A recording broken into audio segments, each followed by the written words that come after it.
Sveiki, aš Edvinas Grauželis ir čia Aha momentai.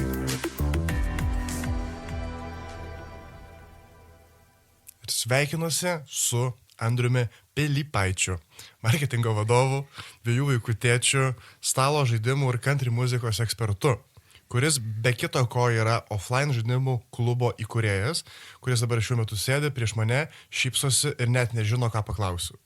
Sveikas, Andriu. Labas. Kaip tu laikaisi? Ačiū, gerai. O kas dabar gero?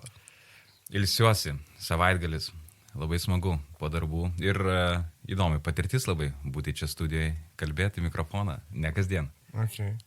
Kalbėsime, žinai, apie ką šiandien? Apie žaidimus gal?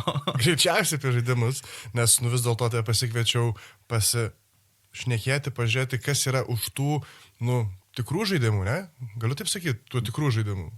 Visi yra tikri, mano geri parinkti. Pavyzdžiui, kas yra geri parinkti? Iš karto. Į pagrindinę temą, kurią buvau pasiruošęs. Visas kitas bus improvizuotas. Okay. Tai geras žaidimas yra tas, kur taisyklės gali papasakoti labai greitai, bet jis nebanalus, o kažko įtraukia, kažkokią turi užtaisę savyje. Tai nesesas čia, ne?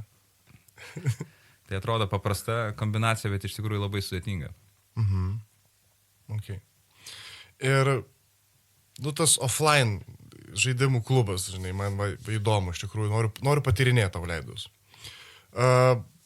Apskritai, kokia yra tavo istorija su šiuo klubu? Kaip tu jį sukūrei, kada prasidėjo tos mintys visos ir tiesiog let it go. Tai pirmiausia, reikia pradėti nuo to, kad offline žaidimų klubas nėra mano. Tai mes darom dviese kartu su kolega Mindaugu ir pati pradžia tai būtent ir buvo kolegos Mindaugo iniciatyva. Kaip pasakyti, susipažinom kitais klausimais, bet tuomet jis paprašė manęs papasakot, pristatyti tokiai vaikų mokyklai stalo žaidimus. Tai aš nuoširdžiai pasirašiau paskaitą 2 valandų su skaidrėm. Prisidėjau pavyzdžių pilną universalo bagažinę, kad parodyt skirtingus žaidimus, nuoširdžiai pasirašiau darbą ir pradėjau pasakoti. Jis sakė, aš galvoju, kad tu čia kokią 20 minučių tiesiog leptelsi kažką apie tos stalo žaidimus. Bet jam pačiam atsivėrė akis, kokie jie yra, kokie jie gali būti, kokie jų vairovė, kokie jie gali būti sudėtingi, gilūs, kiek daug tematikos gali turėti arba kokios skirtingos mechanikos jis gali būti ir pradėjo domėtis. Kadangi jis turi 2 paaugusius vaikus, jam labai lengva žaisti namie ir jis pradėjo skolintis. Tai vieną, tai kitą, tai trečią žaidimą, paskui pradėjo girtis, kokius nusipirko. Tai vieną, tai antrą, tai trečią ir jau matau, kad nebėra pasikelio atgal. Ir jis tada sako, darykim ko nors su tuo. O kadangi aš esu prieš 11 metų dirbęs su stalo žaidimas vienai kompanijai, žinau tą grėsmę, kada hobis tampa darbu ir tai nužudo hobį. Mandagiai atsisakiau. Tada Mindaugas skambino kitą dieną. Mindaugai sakau, ne. Ir taip skambino žmogus 14 dienų iš eilės. Wow. Tu gali ir teismą paduoti. Ir turbūt ne už vieną. Ne už vieną. Tada supratau, kad jeigu yra toks atkaklumas, galbūt aš kažko nesuprantu. Ir tada supratau, kad aš sėdžiu prieš patį geriausią pardavėją pasaulyje. Žinai, ką jis padarė? Jis užmetė mintį, koks galėtų būti žaidimų klubas. Bet tyčia pasakė nesąmonę. Yra toks momentėlis, kad žmogui niekas nesakys ir nepadės, bet kvailą pataisyti. Visi nori. Ir aš pradėjau aiškinti, ne, jeigu jau daryti, tikrai ne taip. Ir aš pradėjau piešti. Išpiešiau visą lapą, jis sako, jau planas yra, tai kada pradedam? O, tai kokia provokacija. Čia buvo irgi tam tikras wow momentas. Ir pradėjom galvot, kokio pločio tema yra stalo žaidimai, kas to galima daryti. Tai sugalvojom keletą momentų. Pirmiausia, tai buvo mano vienas iš krypčių, kur aš būtinai norėjau daryti, kad turi būti už nugaros tam tikra bendruomenė. Dviesi nieko nepadarysim. reikia kažkokios bendruomenės, tai supratau, kad turi būti tam tikras kažkoks atviras klubas, kad ne dviese darytume, bet jeigu kažkas norėtų prisijungti, kad atsirastų tam tikros idėjos, temos, su ko bendrauti, tada tam katile gali kažką išlošti. Taip supratom, kad viena iš krypčių yra atviras klubas, kada galėtų ateiti žmonės ir pažaisti žaidimus. Kitas momentėlis ir galbūt apie tai vėliau truputėlį išsiplėsiu, supratau, kad antra kryptis būtinai turi būti pramogos. Pramoginiai vakarai, nes tam turėjau jau pasiruošęs labai daug dalykų ir buvau jau išsibandęs. Tada galvom daryti tam tikrą būrelį vaikams, kur vėliau supratom, kad vis tik mes to nenorim daryti po metų laiko. Ir O iš ko supratot? pabandėm. Ir buvo galbūt per sunku, ta prasme, kad įdedi daug darbo, išmokini vaikus, sužaidi.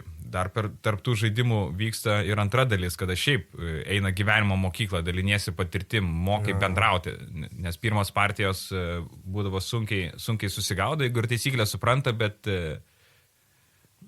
nesmagu ką nors daryti, nes tada mergaitai pakenksi. Žaidime reikia konkuruoti, pavyzdžiui. Yra daug tokių socialinių momentų, kurie vyksta meta lygmenyje. Nes žaidi ne žaidimą, o žaidi prieš žaidėjus. Tai vaikai žaisi žaidimą, tai moka ir gali ir greit pagauna. Bet žaisi prieš žaidėją, kuris nėra tavo brolis arba tėtis. Arba klasiokas. Bet nepažįstama mergaitė sėdi. Ir dar nedaug dė graži. Tai yra labai sunku. Ir tada supratom, kad tas atlygis, kurį tėveliai gali skirti, tai yra piniginis ir turbūt tik lieka piniginis. Nebuvo grįžtamo ryšio. Čia turbūt yra mums ir man asmeniškai pati sunkiausia vieta, kad gale dienos lieka tik tais uždarbis su vaikais. Nes tie vaikai galų gale ne tavo. Su suaugusiais labai kitaip. Lieka ryšiai, lieka kažkoks tęstinumas, kažką gauni atgal. Tai minti, tai žodį, tai patarimą, tai rekomendacija, galų gale pažinti, kuri gali būti naudinga ir arba maloni ateityje. Su vaikais to nėra, tai tiesiog nusprendėm, kad nesišakokim taip plačiai.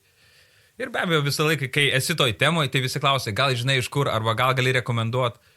Ir kai apšėriau pardavimais hobby shopą, galvosiu pasaulį ir visus kitus Rikį ir visus kitus pardavėjus, supratau, tai galbūt aš pats pas save galiu lentyną turėti tiems, kas klausia, kad galėčiau rekomenduoti. Tai tokį mažą butikėlį dar turim pardavimui.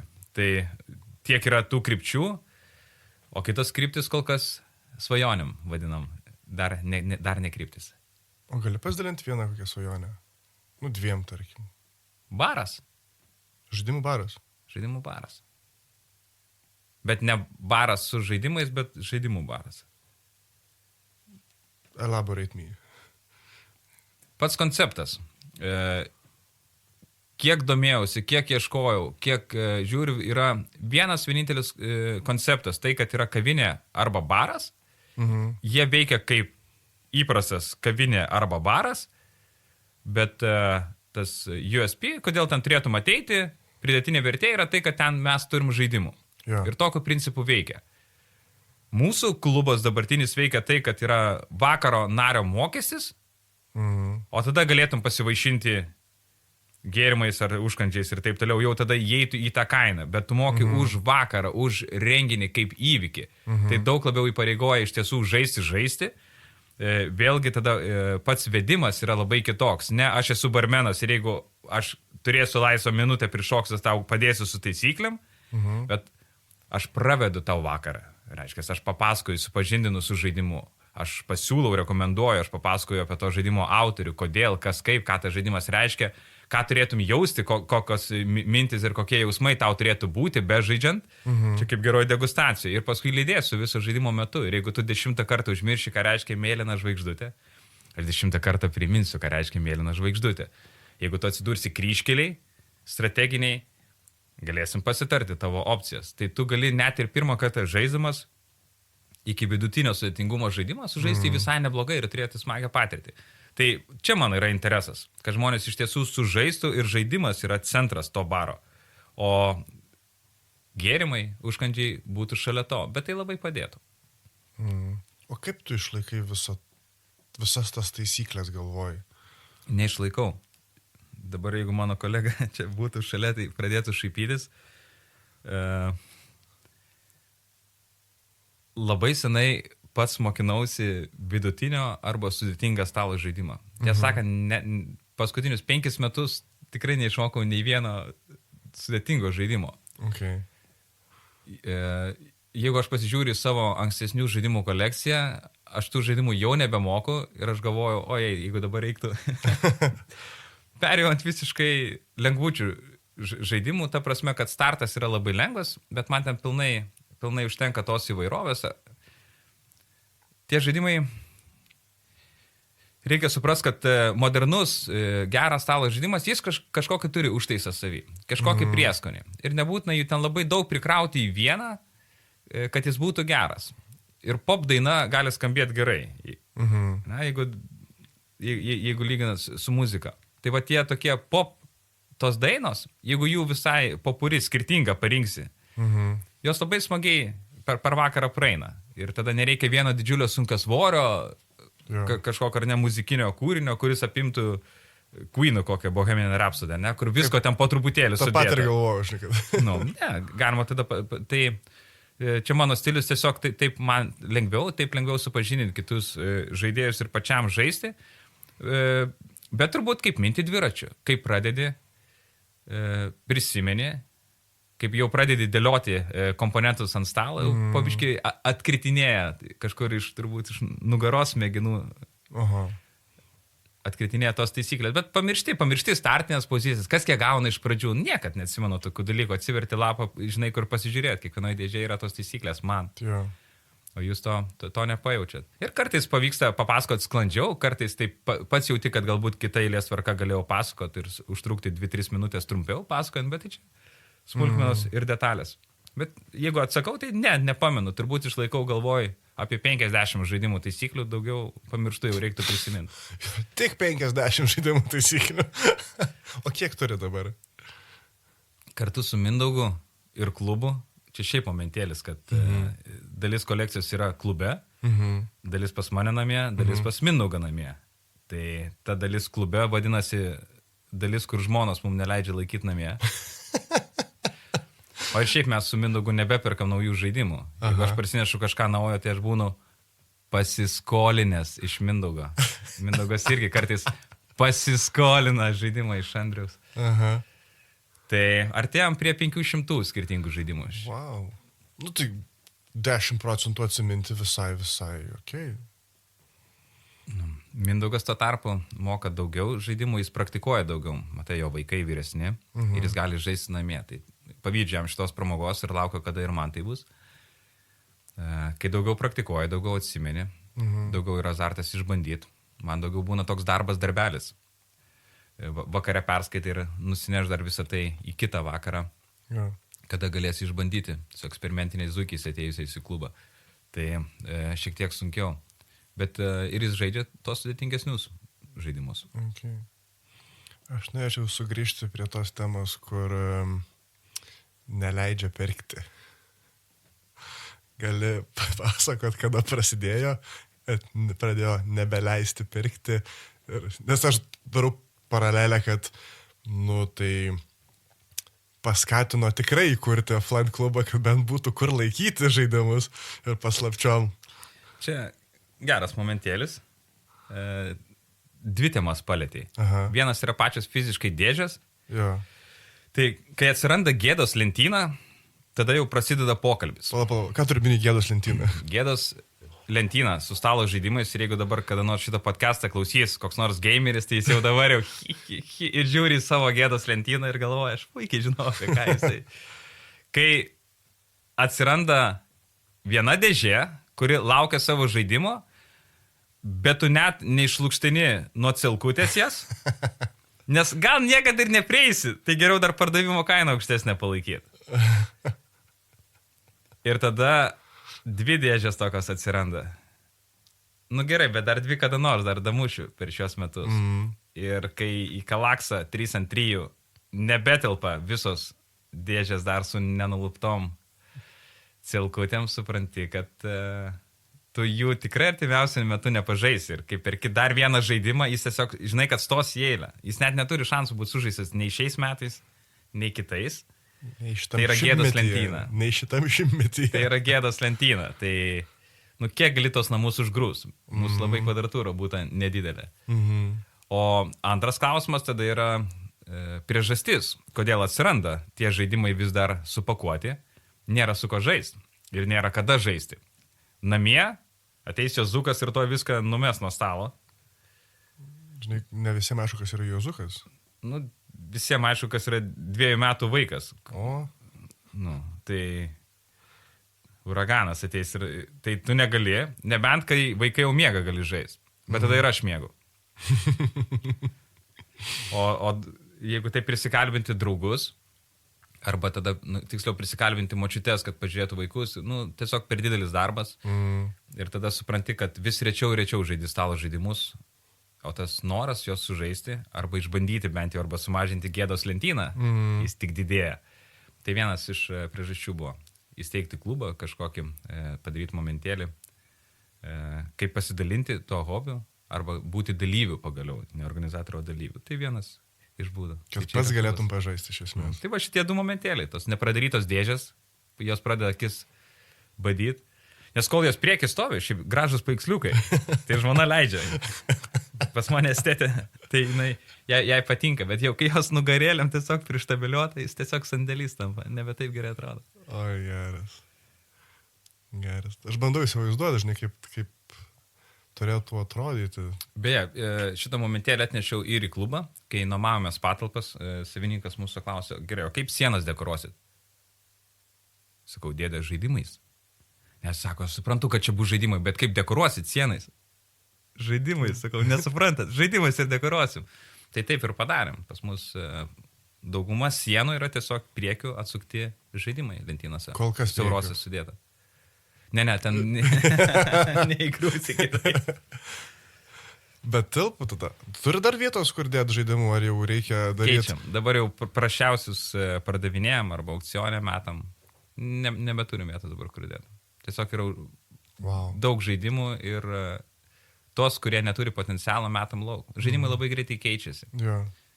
Tai netgi pažiūrėjus, pavyzdžiui, tokius žaidimus, kurie revoliucionavo, arba, kaip pasakyti, žaidimų rinką, arba tapo tokių modernių žaidimų tėvai, kaip Katanos salos naujakuriai arba Puerto Riko. Tai yra tų laikų šaunų žaidimai ir tai yra puikiai žaidimai, aš nieko nesibaru. Bet jie šiai dienai jau tikrai yra nurungti kitų žaidimų, kurie padaro tai, ką jie daro daug geriau, daug greičiau, efektyviau ir jeigu tu pasitenkini, pavyzdžiui, iš Katanos salos naujakuriesi, iš to, kad su kažko išsimainėjai, arba neišsimainėjai ir tau patinka, pavyzdžiui, tas bendravimo momentėlis. Tai yra daug žaidimų, kuriuose tas mainimas yra labiau suskatintas, arba jis gali būti gudresnis, arba tu ten tą, vadinkim, savo interesą išmanyti, daug labiau gali paslėpti ir į didesnę schemą įvilioti kitą žaidėją. Ir taip toliau. Jeigu yra koks nors žaidimas, kuris įveda naują mechaniką į žaidimus, pavyzdžiui, Dominion įveda mechaniką Seven Wonders, pavyzdžiui, įveda mechaniką card drafting, reiškia, turi korto aibę, tau iš jų reikia išsirinkti vieną, visas tavo darbas. Reiškia, pasirinkimo mechanika, tu iš tam tikro aibės pasirinki vieną ir vėliau pasirinki dar vieną, pasirinki dar ir taip kaupi kortas. Tai yra daugybė žaidimų, kurie panaudoja šitą mechaniką tik tam, kad atsispirti ir sukurti kažką kitko, ką jau paskui su tom kortom dar sužaisi, padarysi ir taip toliau, atsiranda žemėlapį, tai yra tik viena iš sudedamųjų. Ir taip žaidimai tam tikrą prasme pasensta. Jeigu žiūrim 95-2005 žaidimus, jie šią dieną jau yra pasenę, tai jos gali laikyti kaip relikviją. Aišku, čia subjektyvu, man taip yra. Galbūt kažkas gali sakyti, kad yra tam tikri žaidimai, kurie yra amžini ir vis dar yra, taip, sutinku, malonu žaisti, bet daugiau mažiau visiems turiu pakaitalą, kurį žaidžiau smagiau šią dieną. Tai vienintelis kriterijus, man patinka. Labai subjektyvu. Ja. O su šitais senais žaidimais nėra kaip, tarkim, esu girdėjęs, turiu pažįstamą, kur kaupia Pokemonų kortas ir turi dar originales, net neišpakuotas ir ten yra visas marketas skirtas tam, ten net milijonai eurų sukasi. Kaip su stalo žaidimais? Nėra to.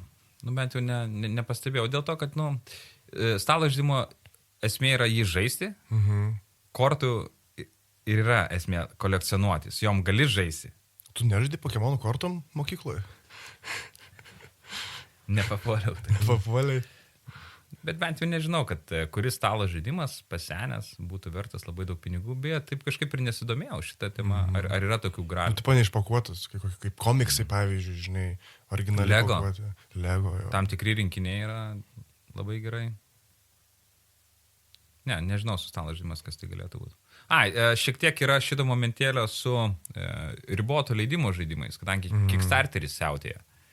Tai Kickstarteris išleidžia tam tikras ribotas versijas, kurios vėliau šitą visą galėtų būti. Tai Everdell, ne Everdellas, kaip jisai, su drakonai šitas visas užkrito. Dungeons and Dragons? Ne. Man tai šitą išduoju. Šitą turės iškirpti. Nekarpysim. Dwellings of Elderware, žaidimas. Tai jo Kickstarterinė versija yra, prabangi, ten, kaip pasakyti, exclusive momentėlis. Jie padarė ribotą ir uždarė ir dabar retailė išleido paprastasias versijas. Tai jeigu dabar kažkas turi tą versiją ir ją teiktųsi parduoti, bet geras žaidimas, mažai kas pardavinėja, tai galėjo parduoti ypač, kol išleido retailinę versiją, tai buvo tas tarpas, kada ta kaina iki kosminės išauga. O koks skirtumas tai tos, kaip sakai, exclusive formos ir įprastos pardavimo formos? Pirmai partijai dažniausiai nebūna, bet šiaip būna geresni komponentai. Tai, pavyzdžiui, ne iš kartono išpančinti, bet bus mediniai ir taip toliau. Pridėta turinio, kurio nėra įprastai žaidime papildomų momentėlių. Tai nežinau, kaip žaidimų kūrėjai kūrė juos, aš manau, kad jie sukuria 100%, tada žiūri, ką gali 15% iškirpti ir vis dar nesugriūna balansas, iškirpa ir paskui prideda 15%, nes toks vaizdas susidaro, nes atrodo, išleidžia po pusmečio žaidimui papildymą, kuris jau labai gražiai dera ir uždaro tą žaidimą. Tai nežinau, kokiu principu, bet tie papildymai arba exclusive turinys visą laiką papildom. Tai dabar taip leidžiama, tai aišku, čia reikia užsidirbti pinigų. Ir čia pinigai iš tą hobį dabar tik ateina, jie tik dabar pradeda būti geri, tik dabar pasiema labai gerus dizainerius, kūrėjus. Kickstarteris leidžia išvystyti brangius unikalius projektus, tai didžiosios leidyklos net pasiema iš ankstinius pirkimus per Kickstarterį. Okay. Ir šiaip sukuriame tų žaidimų yra vis daugiau ir daugiau. Praėjusiais metais buvom tarptautiniai parodoj. Didžiausiai Europoje tai buvo pristatyta 1800 nauji žaidimai. Per metus? Per metus pusiau, kadangi 2 metus nevyko dėl karantino. Tai šiek tiek susikaupė, bet tas skaičius labai nemažės. Jų kiekvienais metais tik daugėja ir jie tik gerėja. Tai jeigu ten pasižiūrėtume geriausių visų laikų žaidimų 1000-tuką, tai 16, 17, 15 metų žaidimų yra ten daugiausiai pastarųjų metų. Tai jos leidžia, ne tik jų tiek daug leidžia, bet ir geresnius. Kickstarteris įsuka vidurkis po 7 naujus stalo žaidimus kiekvieną dieną. Ok. O tai tada, kaip manai, koks laukia likimas Ticket to Ride? Kaip ir Monopolio. Days of Wonder leidykla, kaip ir Haba Monopoly, turi daug pinigų. Ir jo niekad neužlenks. Jį visą laiką turės kaip pareklamuoti. Monopolis yra puikus žaidimas. Taip? Dabar nepasižiūrėsiu, įsijungęs lėktuvėlį. Monopolis Board Game Geek lenteliai, jeigu nesuklysiu, yra 23 900 kažkelintoj pozicijai šiai dienai. Tai yra be galo žemas skaičius. Tai jisai, reiškia, yra daugiau negu 23 000 geresnių stalo žaidimų negu Monopolis. Bet vieną kitą tik iš jų gali pasakyti, Monopolį žinom visi, dėl to, kad labai gerai reklama. Jeigu klausčiau, koks geriausias automobilis pasaulyje, turbūt nepultum sakyti Ford Focus. Bet daugelį metų iš eilės Focusas, kiek žinau, yra labiausiai parduodamas pasaulio automobilis, daugiausiai vienetų. Tai jis kaip ir geriausias tada automobilis. Nors tikrai galim sugalvoti, ne, geresnių mašinų negu Ford Focusas. Lexus. Tai čia tas pats. Yeah. Tai Days of Wonder yra didelė leidykla po didžiausias skėtinės organizacijos Asmodee. po to skėčių, tai jau jie tikrai niekad nenurims ir šitą franšizę niekad nenutrauks. Tai yra labai pelninga. Kaip, koks įsivaizduok, ar ne, dabar Disney'us Marvelį turi. Ar kad nors nutrauks? Ne, vienokią ar kitokią formą visą laiką palaikys. Paskutinis mano pirkinys iš Ticket Ride serijos buvo galvosūkių knyga. Tiesiog knyga pilna galvosūkių ir visi įvilgti į Ticket Ride tematiką. Tada reikia laukti filmo, manau. Geras. Turėtų būti Ticket Ride filmas, kad kuris paskatintų. Nes aš, pavyzdžiui, apie Transformerius, mano, žinai, guilty pleasure yra visa tech mechas šitas ir aš kai suvokiau, kad filmai skirti tam, kad parduotų realiai, jeigu atsimenu, nenoriu primeluoti Hasbro berods kompanijai, kurianti juos, tai buvo skirta figūrėliam parduoti.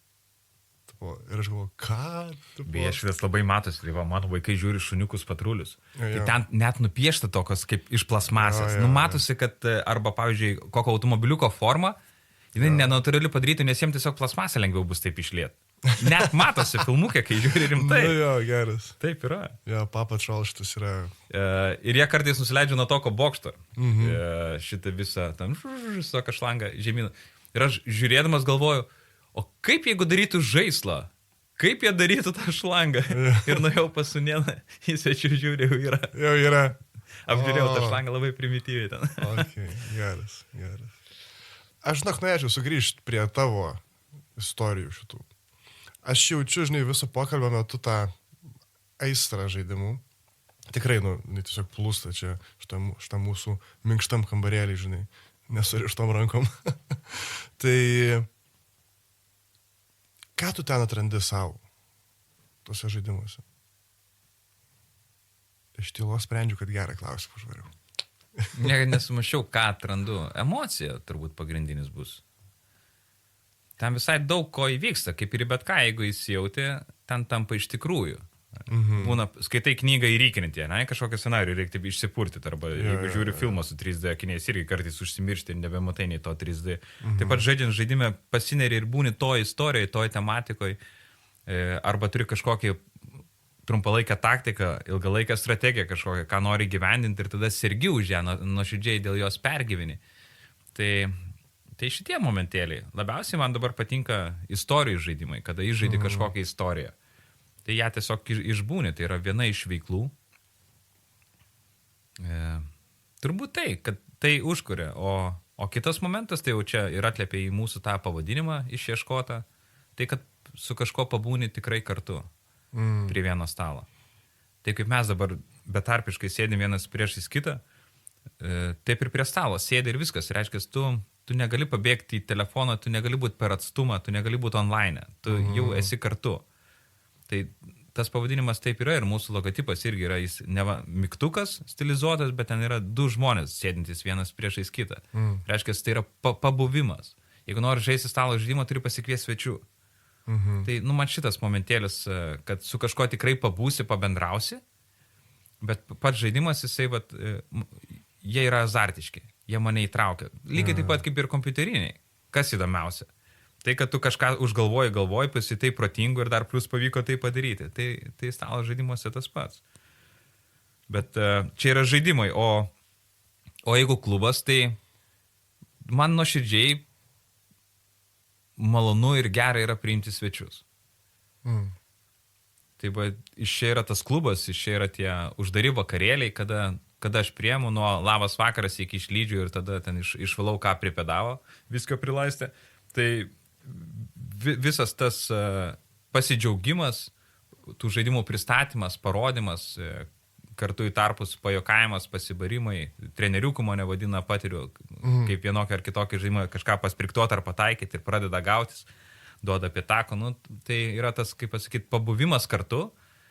Labai dažnai pasiūlo, o tau kokteiliuką gal kokį suplo, gal kažką išgerti, tai sės kartu pažaist, labai greit užskaito kaip sava ir smagiai dalyvauja, nes, manau, kad man tai plaukia tiesiog iš vidaus, man tai yra malonu daryti. Man smagu parodyti savo hobį ir matyti tuo besidžiaugiančius žmonės.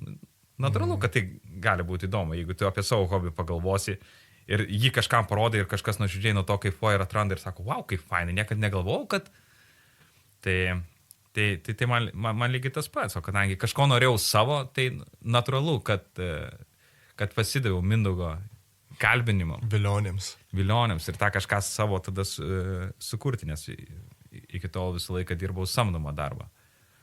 O visą laiką kažką šalia, kad kapsėtų, ne, tas toksai, kažką vystyti, kažką kurti. Nu, tai irgi tam tikras žaidimas yra. Mes tą klubą vystam kaip žaidimai. Nei man, nei Mindaugui jo nereikia kaip reikia. Jis yra tiesiog kaip hobis vystamas. Tai yra mūsų žaidimas. Mes žaidžiam žaidimą kaip sukurti pramogą, kaip sukurti klubą.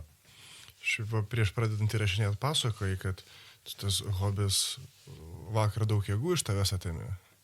Taip dažnai būna, nu, kad žinai, iš tos paralelės kaip kad pasidaryk, nu, pradėk dirbti, turėk hobį, neturėsi tipo atsi darbo, bet kas turėjo hobį, kuris tampa darbo, supranta, kad it's hard thing, kaip tau. Jeigu stalo žaidimų vakarėlį išskleisti, kokios yra sudedamosios, tai į priekį visą laiką ir kaip marketingistas, tai ir dedu tą emociją, kuri susikuria. Tai yra pats nuostabiausias momentas, kada aš galiu pasiūlyti žaidimus, žmonės juos išbando, jie patinka, įsijaučia, vieni sekasi, kiti ne, vieni džiaugiasi, kiti keikėsi, kažkas eina susinerinas parūkyti, kažkas sėkmės šokį sušoka, tai visa tai įvyksta arba pasidžiaugia santūriai, pasišypso. Tai čia yra tas fasadinė pusė, kurioje aš tikrai ir nedirbu. Aš užsimirštu ir aš papuolu vupti kažkokią, tik tais jaučiu ant kojų, kad ties 4-5 valanda, va, tai jeigu leisiu kažkas prisės, norėčiau. Bet tik iš to atpažįstu, kad jau praėjo 4-5 valandas. Bet yra ta kita pusė, kada reikia susitvarkyti, kada reikia prasivalyti, kada reikia pardavimą daryti, nes niekas nenori žaisti stalo žaidimų. Tai kada reikia tą kolekciją kaupti, nu, ar ne, domėtis, kokie dar galėtų žaidimai būti, kurie veikti, juos testuoti. Kiek aš esu išžaidęs neįdomių vakarėlių žaidimų. Beveik visi vakarėlių žaidimai, jeigu pamatai vakarėlių žaidimas, jis bus neįdomus.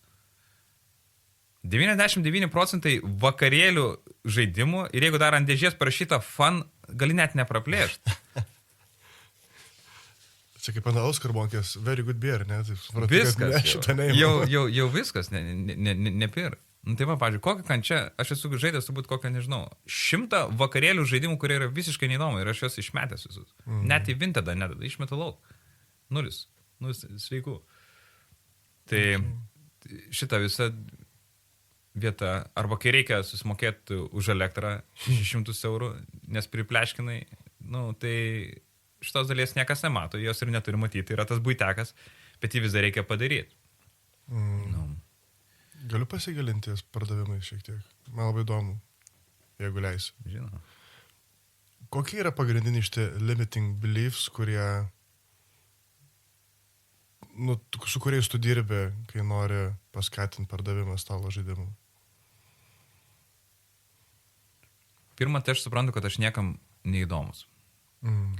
Ir net jeigu ateina su rekomendacija, vis tiek būna labai sunku žmonėm perlipti per save ir surizikuoti. Tai dar pasitikslint, su rekomendacija ateiti į klubą pažaisti, ar... Vakarėlis. Uždari vakarėlį. Tai yra mūsų 90% offline, tai kas yra offline'as, tai yra uždari vakarėliai. Tai klubas yra toksai, kaip pasakyti, šalia... Nice to have. Bet pagrindinis momentas tai yra uždari vakarėliai. Pagrindai įmonėms paformuoti komandas, bet ir draugų kompanijai, žinokit, irgi reikia paformuoti komandas. Jeigu kurį laiką nieko nedarėjai, jau, žinok, reikia kažką paformuoti komandą. O stalo žaidimai tam nerealiai tinka. Aš galvojau, kad tai tinka, bet kad taip tinka, aš pats nustembu dabar, kaip labai susiklijuoja, kaip atranda naujai, nes per vakarą pražydžiam tarp 8-10 žaidimų. Čia daug. Žiauriai. Bet paskui, sako, vis laiką ištrauk dar vieną. Ir jie yra labai skirtingi. Nėra dviejų panašių. Ir, pavyzdžiui, įgūdžių, kurių reikia vienam, ir tu gali būti, aš esu karalius, ir rodai 2 fakus ir viskas, hebrytė, šiandien mano diena,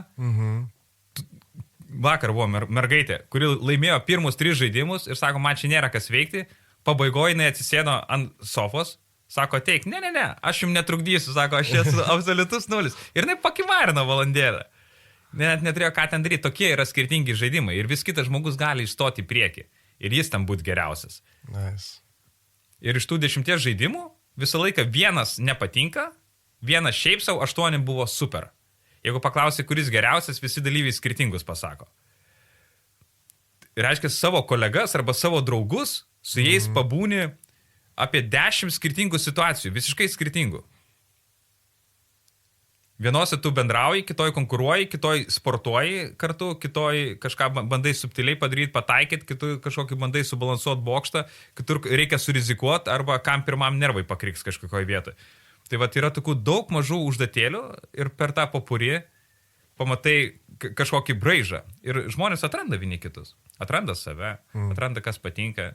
Tai šitas momentėlis, bet nepaisant to, bet čia jau smagumai. Bet pagrindinis sunkumas yra mitai. Ir aš juos labai aiškiai įsivardinęs. Ir aš su jais tiesiogiai bandau kovoti tiek komunikacijoje, reklamai, bendraujant. Ir aš dabar galiu juos pasakyti. Tai aš labai norėčiau. Jie yra labai paprasti. Pirma, kad tai yra neįdomu. Neįtraukia. Stalo žaidimai, va tas monopolis, mes ir sakom, kad tai yra, mums kaip peilis monopolis, nes galvoja, kad tai yra stalo žaidimas. Tai mes ir galvojam, būkim ne stalo žaidimai, būkim offline žaidimai arba aktyvų žaidimai. Ir dažnai aš tą stalo išmetu kaip žodį, darydamas pardavimum. Ir jeigu noriu, kad kažkokie renginių organizatoriai nupirktų kaip pramogą brangiai šitą visą kokiam vienaragiui Lietuvos ir taip toliau, jau top notch Vilniaus dangoraižių hibridai. Turiu išmesti šitą visą tą žodį, kad parduočiau, nes jau jie žino. Dar daugiau, jie žino, kad jie nemėgsta stalo žaidimų. Žino, tai čia kabutės galim dėti, ne? Jie žino, kad jie nemėgsta. Ir šitą labai lengvai išmuš, kai sakau, tai kokias įsibandęs. Ir tada sako, ar ne, ten, pavyzdžiui, tiek Uno, tiek Monopoly, šitą visą kartais Alijas, bet man nelabai stalo žaidimai. Ir aš sakau, žinot, man Uno, Alijas ir Monopolis irgi nelabai. Bet ten virš 20 000 jų kitokių yra. Jo. Ir ten toj vietoje aš manau, kad bus, nes sakyti, kad nepatinka stalo žaidimai, tas pats, kas sakyti, man nepatinka maistas. Tai imi visą kategoriją ir, tikrai rašiau maistą, kuris patinka. Arba man nepatinka filmai, arba man nepatinka muzika. Tu turbūt gali išvardinti kokią 20 stilių, kurie tau nepatinka, bet aš tau tikrai rasiu dainą, kuri tau kažkas suvirpės. Tas pats su stalo žaidimais. Kadangi Maksimos lentynose ir šiaip visas pop prikrauta yra ne geriausi žaidimai, o tie, kuriuos lengviausiai parduot, arba kur geriausia marža lieka, natūralu, kad jeigu nepasigilinsi tą hobį, nenusipirksi gero. Tai aš šitos namų darbus atlikinėjau ir gausiai, tai yra mano specializacija, mano hobis artėja 20 metų, kaip aš tam esu paskyręs. Matytumėt, kokia šypsena atsiranda, kai jisai tai sako. Proud man. Bet, taip. Čia vienas iš tokių... Taip, aš žiūriuosi. Aš net iš to kūno matau, žinai, kaip kyla. Nepaisant to, jeigu tu manęs asmeniškai nepažįsti, neturi pagrindo manim pasitikėti, o tugi žinai, kad tau nepatinka stalo žaidimai. Ir trečias tai yra, kad sudėtingos taisyklės ir dar ilgai truks. Tai jeigu sukombinuosi su tais pirmaisiais, tai yra žiauriai sunku. Aš nieko, žinokit, nemoku. Dažna frazė. Ir aš sakau, ponia, aš dar taisyklį nepradėjau pasakoti, tik dėl to. Po minutės žaisit, o po 5 jau turėsit pirmą pergalę. Ir taip ir būna. Tai kad ir kaip bandau tai parodyti, pasakyti, nuotraukas esu įsidėjęs į puslapį, video 3 net pasidariau. Vis laik tas pats, kai jau baiginėjasi vakaras, žinot, visai netaip įsivaizdavom. Žinom, sakau. Dar nebuvo vakarėlio, kada nenuskambėtų šitą frazę. Visai netaip įsivaizdavom. Ir nemoku parodyti, kaip nemoku padaryti. Ir supratau, kad nebebandau. Mano pardavimo pagrindinė žinutė ir čia kaip pardavėjas pats savo šaunusi per koją, bet sakau, surizikuokit. Bet, pasiduodu. Per daug subtilų, per daug neina nupasakot. Neina parodyti, neina nufilmuoti, neina perteikti to, kas įvyks, nes labai skirtingai įvyksta. Beje, jeigu ateitų 20 mėmių, kurie norėtų užheitinti, jie ir praleistų tą vakarą prastai ir nesužaistų. Ja. Tai pats nusiteikimas turi būti pati ta šventė, pati kompanija. Šiaip pavyksta išprovokuoti. Vienas smagiausių komplimentų, kurie esu gavęs, Andriau, gamyba išbuvo pas mus iki galo pirmą kartą viso įmonės istorijai. Ačiū tau. Tada supranti, kad kažką gerai darai. O šitas geras, tikrai geras. Ja.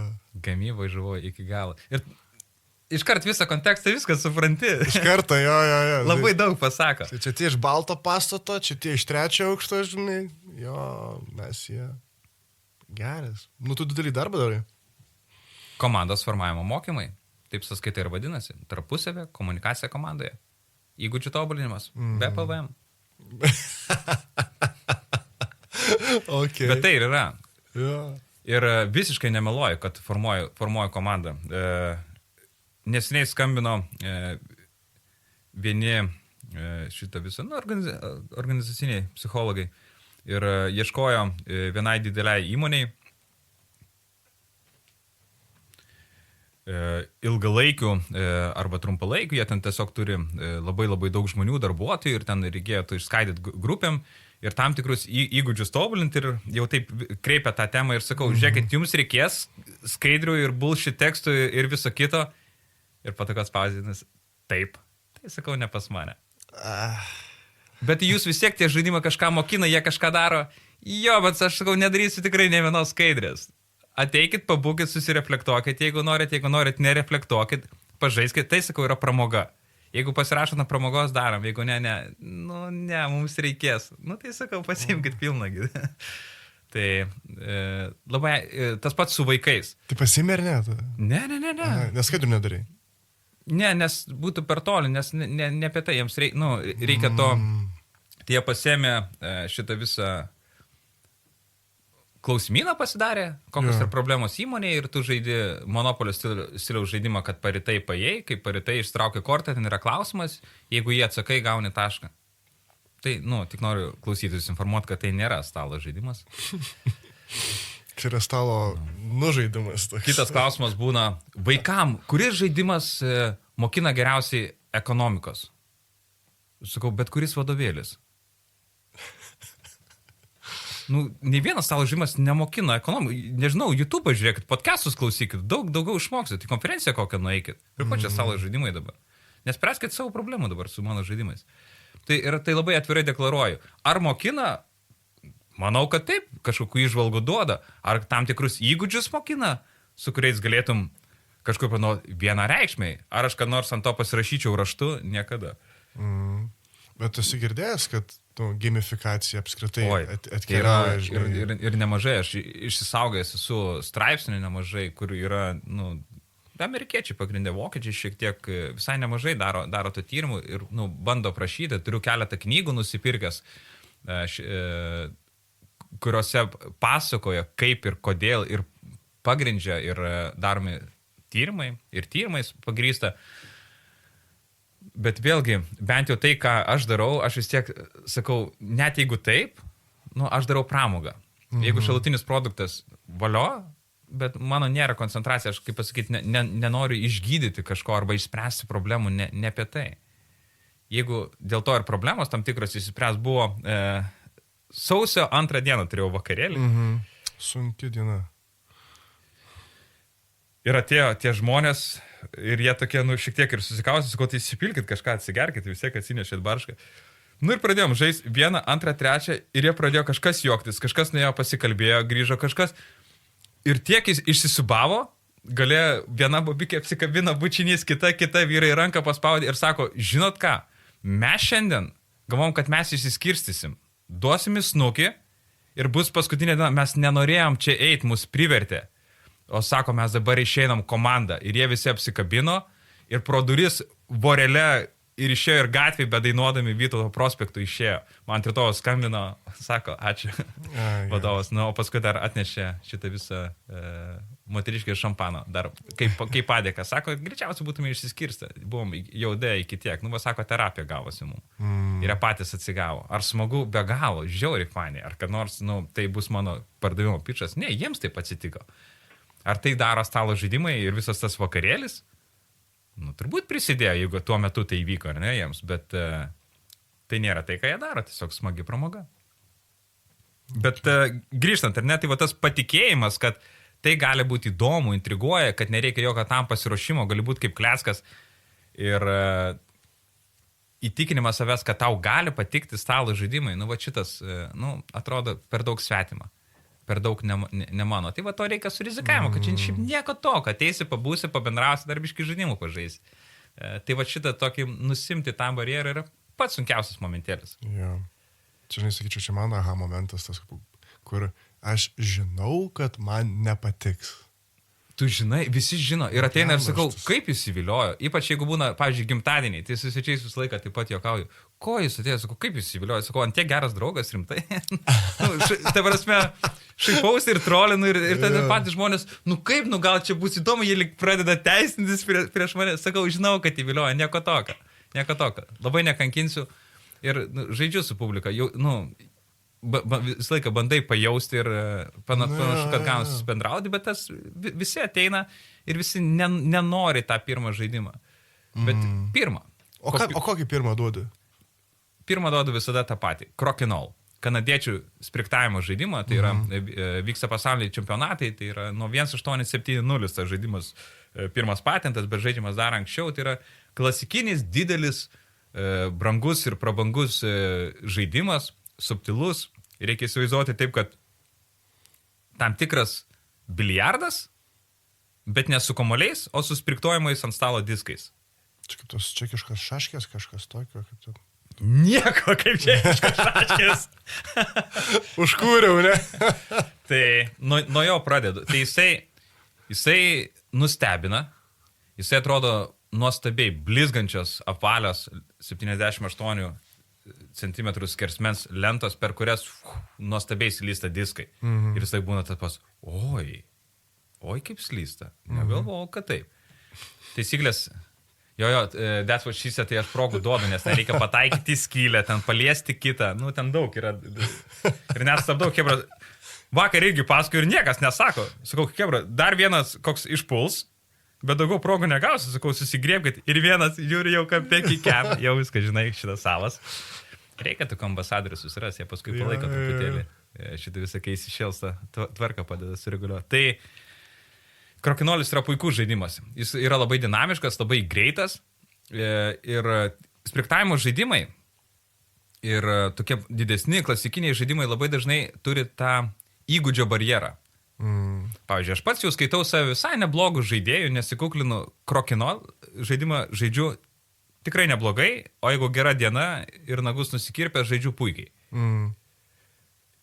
Ir pasiskolinau žaidimą Carom, tai yra žaidimas iš Indijos, kuris ir yra to Crokinolio pirmtakas, nes Crokinolis yra kanadietiškas kerlingas, padarytas iš indiško Carom. O Caromas yra grinai biliardas, reikia su baltu disku išmušti spalvotus į kampuose esančias skylės. Nu, turi priminti kažką būtinai. Tai pabandžiau sužaist, jau gerai žaisdamas Crokinolį. Niekaip. Savaitę laiko laikiau pasiskolinęs lentą, gražinau, vis dar nemoku žaisti Caromą. Per sunkus, tai yra lauko tenisas. Ne? Po daug treniruočių vis dar nemoku paservuoti. O Crokinolis yra visiškas skvošas. Pažadėjai 5 minutės. Gerai, važiuojam. Po 5 jau gaunasi taip, kaip sugalvojai. Po 10 jau biškai kažką bandai gudriau. Po 15 manęs klausia, kokie gal turnyrai vyksta. Tai ir tas buvo įdomu. Ar kažkas naujo? Taip, norėtum dar žaisti. Taip, bet jau surinkau lentas. Koks antras žaidimas? Viskas, jau turiu. Tai Crokinolis yra nuostabus žaidimas pradėti. Visokie spriktavimo žaidimą, tai man priminiai mokyklos laikus, žinai, ten kitokie buvo spriktavimo žaidimai.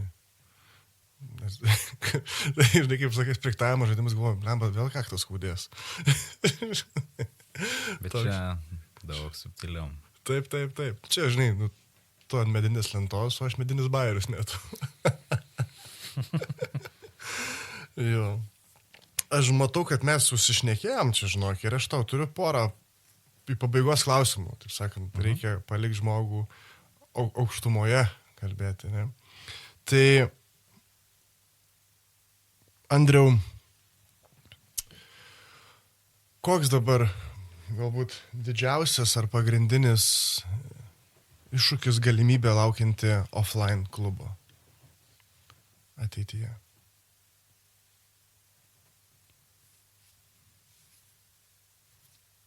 Išgyventi turbūt yra vienas iš iššūkių, nes labai, mokam brangią nuomą, jeigu taip, kaip pasakyti, pajokaujant, bet tai yra tas verslas, kuris negali uždirbti daugiau dirbant mažiau. Jeigu iš to uždirbti, turiu daugiau valandų dirbti. Viskas. Nėra kaip šito išvengti. Tiesinė koreliacija. Visiškai. Nes tai priklauso nuo vakarėlių skaičiaus, viskas. Dabar, kuo daugiau turiu vakarėlių, tuo mažiau būnu namie. Ne, tai vat, šitą subalansuoti, kai tau ant galvos kapsi nuoma, vadinkim, taip reikia išsilyginti, tai tas finansinis momentėlis, jis yra vienas didesnių iššūkių. Jeigu viskas galėtų tiesiog kapsėt, bet tai turbūt va, tie pardavimai ir su tais mitais, kai pradėjom ir buvo didžiausias iššūkis, lygiai tas pats ir dabar. Kitas iššūkis, manau, kad būsimas, jo dar nėra kol kas nei truputėlio, bet visą laiką laikau mintį, ar nebus taip, kad atsibos. Ir kartais sako dėdės, kol kas tai čia tau fainai, kiek tu čia vis dar baliavoji, nes vis tiekgi pabaliavoji kartu. Nebaliavoji, aš noriu, kad jūs ar nebaliavotum, bet trečią nakties vakar grįžaus, apsitvarkęs. Šiandien 7 jau žadina vaikai. Kiek laiko aš noriu tų tokių vakarų. Jie gan sudėtingi kartais būna. Ta prasme, kad iš buvimo, išdirbimo prasme, tai yra gan sunku, tai pareikalauja, kol kas energija nesiskundžiu, kolega Mindaugas irgi yra be galo charizmatiškas, bendraujantis žmogus. Mums tai kol kas gaunasi tiesiog iš vidaus, nežinau, ar tas resursas yra ribotas, ar mes tiesiog tokie esam ir tai nebus niekad kliūtis. Tikiuosi, kad ne.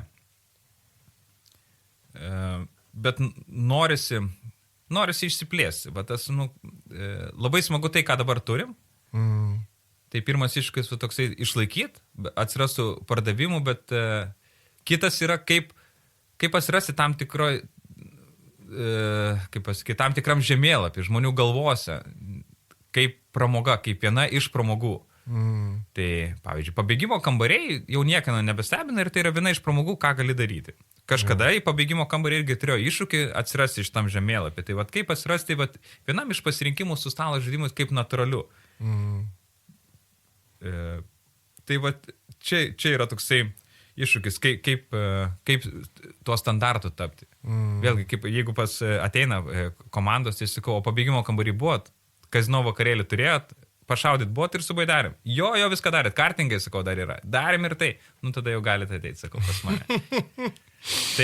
Visas pipelinas, aiškus, tokias. Taip. Tai mes esam kokia 7-8 pramoga. Vėlgi, kiti kaip tik formuojasi ir ateina labai tinkam. Tai kaip atsirasti tarp tų žmonių, kurie galvoja veiklas, galvose kaip vienas iš standartinių būdų, kaip gali praleisti laiką. Tai šitas turbūt yra didžiausia siekiamybė, tas viešumas, išėjimas, parodimas ir po truputėlį tų mitų griovimas. Kai Maksimos lentynos su savo sortimentu nepadeda, kai vėlgi yra renginių organizatoriai šitą visą arba visi vestuvės visos yra strigusios. Tai mes čia pasėmėm stalo žaidimų nelabai ką žaidė. O tai ką pasėmėt? Tai oversize džengą, tą didelį džengą padėjom, tai nieks per daug nedėliojo. Taip, bet tai yra pigu. Tu renginio vedėjas plus 20 eurų sumoka, išsinomoja tą džengą ir numeta, jinai be priežiūros tangulį, jeigu nori, eini dėlioja, jeigu ne. Šaržuoja, nesižeiskite, jeigu kažkai viskas čia gerai. bet tokia pramoga, kuri yra suorganizuota, kur yra visa, aš labai aiškiai sudėjęs, ką po ko žaidžiu ir pagal kompaniją kaip variacijos išsiskaido, kad ta emocijos arka, jinai būtų būtent tokia, kada kokią aš noriu, kad būtų. Žinau, kas jau veikia, esu išsibandęs, maloniai gaunasi, viskas labai organiškai gaunasi. Tai va tas vedimas renginio. Dar vienas iššūkis yra, ko dabar nesukontroliuoju, tai savęs pateikimo. Ir šitą visai neseniai supratau, kaip tų uždarų vakarėlių. Tai vieną momentą dabar pradedam sakyti, kad nesineškit stipriųjų gėrimų.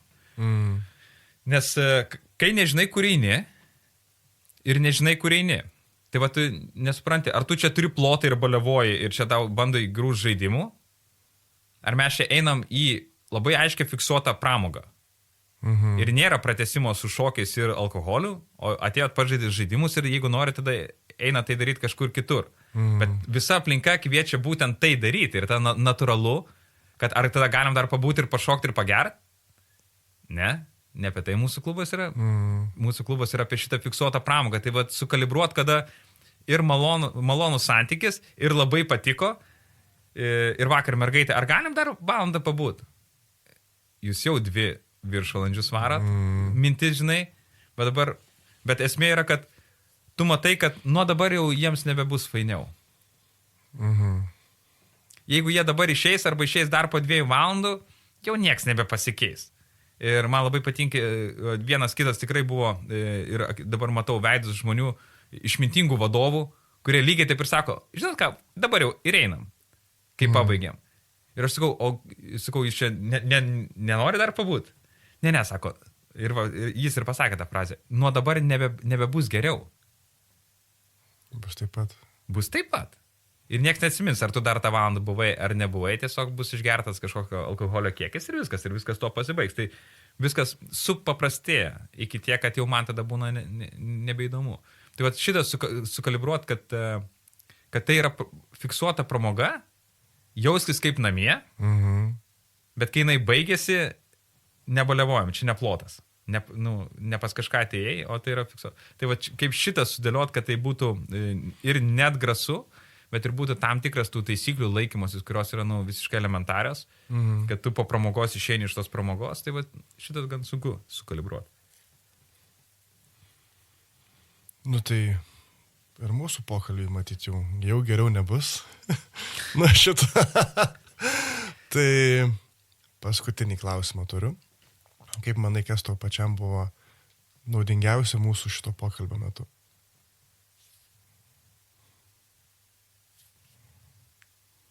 Žinai, supratau, kad man žiauriai patinka offline'as, ką darau.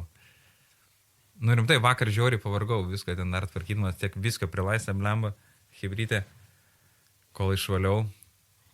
Bet kartočiau, laisvai dabar. Žiauriai man patinka. Ir dabar paskui ir iš tikrųjų, kiek visko yra, dar daugiau man reikia daryti, ne mažiau. Man žiauriai patinka. Tikrai, va dabar kažkaip... Aš čia buvau pasirašęs, nieko nepaskaičiau. Aš matau. Nes, man patinka tai, ką darau labai. Reikia dalintis, linkiu ir kitiem atrast. O aš susireflektavau, kad čia iki nuovargio dar toli, iki rutinos dar labai toli. Okay. Manęs tauka nuotykis panašu, kad su offline. Tai Andriau, kur tave ir Mindaugą galima rasti? Offline.lt. O vietoj, kur tas klubas yra? Vytauto prospektas 2, Kaune, priešais geležinkelio stotį. Tai ir iš Vilniaus patogu atvažiuoti? Tarp kitko, darom triptikus vadinu. Triptikus. Pirma dalis traukinį. Aha. Jau visi atvažiuoja susibendravę, apsikeitę kalėdiniam dovanėlėm. Tada pas mus pasidžiaugiam. Ir čia pačios geriausios kompanijos atvažiuoja. Žinai kodėl? Nes jos išeina laiku. Tai išeikėm ir mes laiku. Traukinys žaidžiančių nelaukia. Žodžiu. Andrius Pilipaitis, Offline Games klubas. Ačiū tau. Ačiū. Norėdami prisidėti prie panašaus turinio kūrimo, prenumeruokite Aha Momentai tinklalaidę. Mūsų rasite Contribui platformoje Spotify bei Apple Podcast.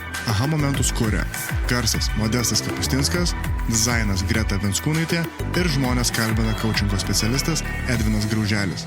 visos teisės yra saugomos.